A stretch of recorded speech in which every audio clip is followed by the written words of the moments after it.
Hola a todos! Let's talk about the essay paper in A-level Spanish and how I got 70 out of 80 in my real exam that I sat in 2024.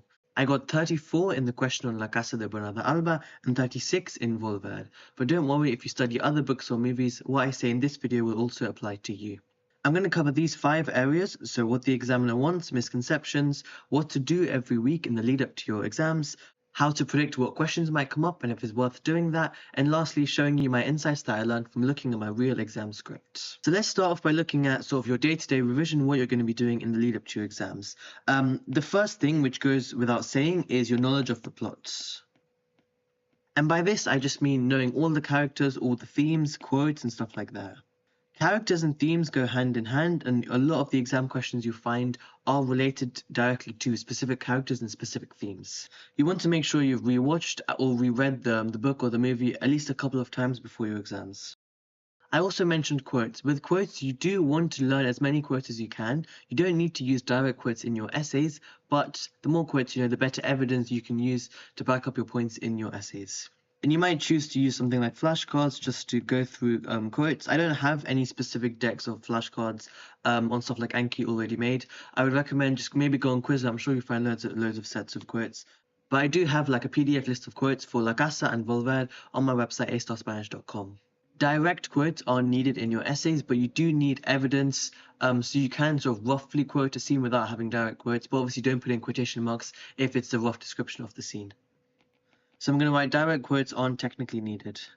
Another good way of sort of going through the plot, the characters, the themes is blurting. So maybe on a piece of paper where you write down, for example, if we do it on like Bernarda, we could on the middle of the sheet write down Bernarda's character name, and then talk about all different quotes about her, how she changes throughout different acts, etc. So blurting everything that you know about a character, a theme, etc. And that's just the sort of method, the revision method of blurting. It does work quite nicely for paper 2 here. Okay, you also, of course, want to be writing lots of essays and having practice with that. I would say an essay maybe a week is a good number to aim for, so an essay a week as practice. In terms of like how to actually write essays, I have got loads of videos where I go through like myself in a full hour and 60 minutes writing an essay for La Casa and Volverde, so you can have a look at them in my A-level Spanish paper 2 playlist. In your essays, you want to make sure you've got loads of really good sentence starters, so I'd recommend learning them and pick ones that you like to use that you can use every single essay time and time again. Luckily, the essay for your book and then for your movie are going to be marked by different people, so they're treated completely separately, so you can reuse the same sort of vocabulary and the same sentence starters in both of them, and that's perfectly fine. In my last minute tips video from last year in 2024, I've got a section towards the end where I go through loads of just essay sort of writing sentences that you can use, so I'd recommend you have a look at that video as well. Okay, and that covers pretty much what you should be doing sort of on a week-to-week basis, so knowledge of the plot and quotes and revision of that, essay writing as well. We're going to go and talk about the mark scheme in a second and talk about sort of the different criteria points and the different things you have to hit in your essays to end up getting sort of good marks and getting full marks. I want to talk about a really common misconception now. So this is specifically for AQA, but a very similar thing applies for EdXL. For AQA, it says you must write approximately 300 words. Some students take this as a 300-word limit, as like a maximum, or even a minimum. It's neither of these things. I'm going to read out what AQA have written on there and all of the mark schemes about this. So it says, students are advised to write approximately 300 words per essay. Everything that students write must be assessed. There is no word limit. Students writing the recommended length have access to the full range of marks. In my experience, I would always end up writing closer to maybe like 500 words, and that's perfectly fine. The only downside would be like a waste of time. You may end up spending too much time, and that may end up harming like your quality of your writing. And I would treat that 300 as a minimum, even though technically it's not, because AQA say that sort of if you write that sort of minimum amount of 300, you will at least have a full chance of getting all of the marks. That's obviously if you do deserve all the marks there. Okay, so in terms of the mark scheme, so what examiners are looking for, they obviously are going to mark directly from the mark scheme. So make sure you know your mark scheme really well, whether you do AQA or EdXL. 3 areas where you may get marks are your critical and analytical response. So pretty much your content, what you're saying, how you're evaluating maybe the question. Then you've got your range of grammatical structures, and that's also your vocabulary. And then Edexcel give you 10 extra marks in the A-level question, not the AS1, for accuracy. So you do get marks for accuracy, only for Edexcel, that is.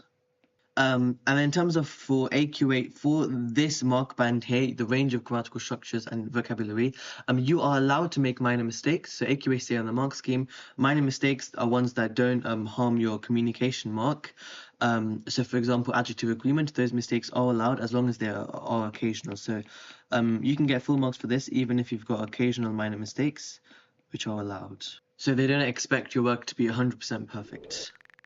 Other things examiners look for when they mark your essay is relevancy to the question. So it's super important that you read the question really well, you understand what the question is asking you. And another mistake that a lot of students make, which is really easy to make, is narrating the plot. So you don't want to narrate the plot too much. You want to focus on actually answering the question and giving your opinion and analysis instead of just listing sort of the evidence of what happens in each scene. Another thing we can talk about here is context. So if we were to compare this question to, for example, GCSE in English literature, you'd get marks for context. I think it was AO3. You don't get marks specifically for context in this A-level question here, but your examiners do want to see that you understand the historical and the social context, and you can do this by mentioning things like the author's background, how it affects the author, the audience's reaction. Every book and movie has got a reason that it's made, it's got an agenda behind it. So talking about that, talking about the purpose it shows to wider society, that impact on society is that sort of context that you want to include in every essay. Okay, and that sort of covers what the examiners are looking for, what the mark scheme is looking for, and everything else I mentioned there. Let's now talk about predicting the questions and if that might be worth doing. And the answer for me is yes. I would always say it's worth looking at questions that might come up, and we can always judge this by looking at previous questions and comparing maybe what topics and stuff haven't come up. Last year I made a video predicting the 2024 questions before I sat my exam. You can have a look at that one if you wish. I will be doing another one this year for La Casa and Volver. And in terms of like how to predict questions, you're just looking at previous exam questions that have come up. For that example, for another example, so for example, Edexcel might have asked a really good question, a really sort of big topic, a topic that's worthwhile, that's like big enough to have a whole question about. But AQA may have not asked that question before or that topic before, so that might be a topic that would come up in future years.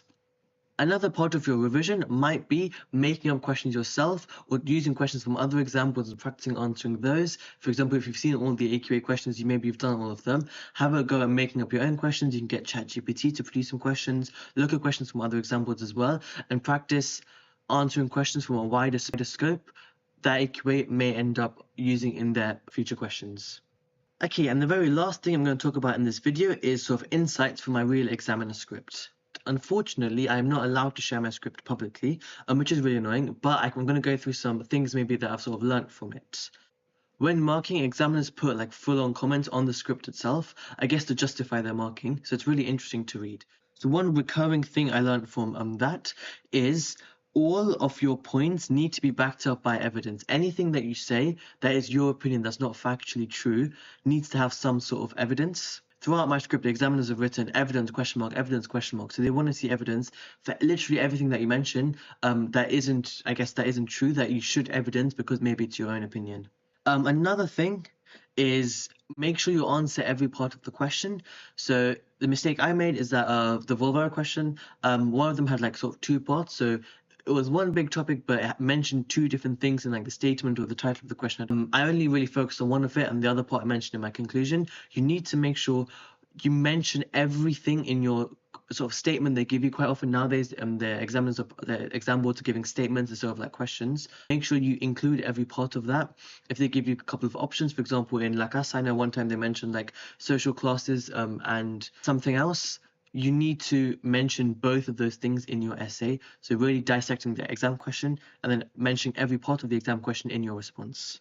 And that's why, as silly as it sounds, you want to go back and read through the question throughout your essay, throughout the entire essay that you're writing, throughout the entire hour. Every 5 minutes, take a pause, scroll back, look back at the top of the page or whatever, and just remind yourself of what the exam question is to make sure you stay on task. If you study Lacasta or Vulvad, I do tutoring for both of those, so I'm happy to go through the rest of my script with you, but I can't, there's not much more I can say without showing you the script. You can go to astarspanish.com/tutoring for that. And that's all I've got to say in this video. This paper forms 20% of your final grade for AQA at least, so it's not going to be your biggest priority, but if you do want like a top grade, then every mark does matter. Vale, if you've got any questions, let me know in the comments below, and adios!